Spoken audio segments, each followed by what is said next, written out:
Hello दोस्तों, आज हम बात करने वाले हैं मां चंद्रघंटा की, जो नवरात्रि के तीसरे दिन पूजी जाती हैं। तो चलिए शुरू करते हैं। नवरात्रि के तीसरे दिन हम मां चंद्रघंटा की पूजा करते हैं।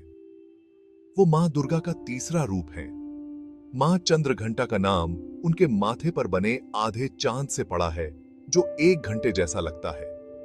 अगर आप मां चंद्रघंटा की मूर्ति देखेंगे तो वो गोल्डन रंग की है। उनके 10 हाथों में अलग अलग हथियार हैं। उनका वाहन शेर है, जो उनकी ताकत और बहादुरी दिखाता है। मां चंद्रघंटा सिर्फ युद्ध में ही माहिर नहीं है, वो दया और शांति की देवी भी हैं। मां चंद्रघंटा की कहानी में एक बहुत खास बात है, उनकी दया। जब महिषासुर नाम के राक्षस ने देवताओं पर जुल्म करना शुरू किया, तब मां दुर्गा ने चंद्रघंटा का रूप लिया और उसका खात्मा कर दिया। मां की दहाड़ से सब कुछ डरावना हो गया। राक्षसों के दिलों में खौफ बैठ गया। मां ने अपने हथियारों से देवताओं को उनका हक वापस दिलाया। मां चंद्रघंटा को पूजने से डर और दुख दूर होते हैं। उनका आशीर्वाद मिलने से अंदर बाहर सब जगह शांति मिलती है। वो अपने भक्तों को हर तरह की मुसीबतों से बचाती हैं और उनका जीवन खुशहाल बनाती हैं।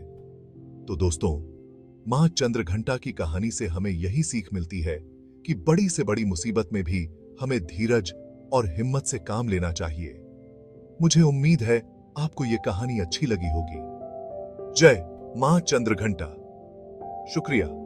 मां चंद्रघंटा की पूजा के दौरान भक्त विशेष मंत्रों का जाप करते हैं।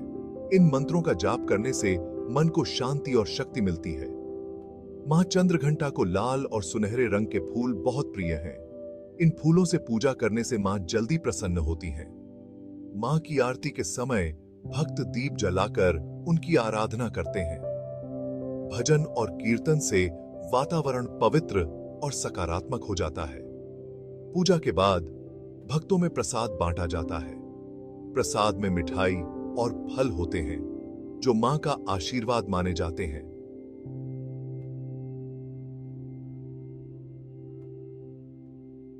मां चंद्रघंटा की पूजा से ध्यान और साधना में भी मदद मिलती है। ध्यान करने से मन शांत और स्थिर होता है। नवरात्रि के दौरान मां चंद्रघंटा की पूजा विशेष रूप से महत्वपूर्ण मानी जाती है। इस समय भक्त विशेष रूप से सजावट और दीप जलाकर मां की आराधना करते हैं। नवरात्रि के दौरान गरबा और डांडिया जैसे नृत्य भी किए जाते हैं। ये नृत्य मां की आराधना का एक हिस्सा होते हैं और भक्तों में उत्साह भरते हैं। मां चंद्रघंटा की पूजा से हमें साहस, शांति और शक्ति मिलती है। उनकी कृपा से जीवन में हर तरह की समस्याओं का समाधान होता है। मां चंद्रघंटा की पूजा से हमें उनके आशीर्वाद की प्राप्ति होती है। तो दोस्तों, मां चंद्रघंटा की महिमा और कथा हमें यही सिखाती है कि हमें हर परिस्थिति में धैर्य और साहस से काम लेना चाहिए। मुझे उम्मीद है आपको यह कहानी अच्छी लगी होगी। जय मां चंद्रघंटा। शुक्रिया। मां चंद्रघंटा।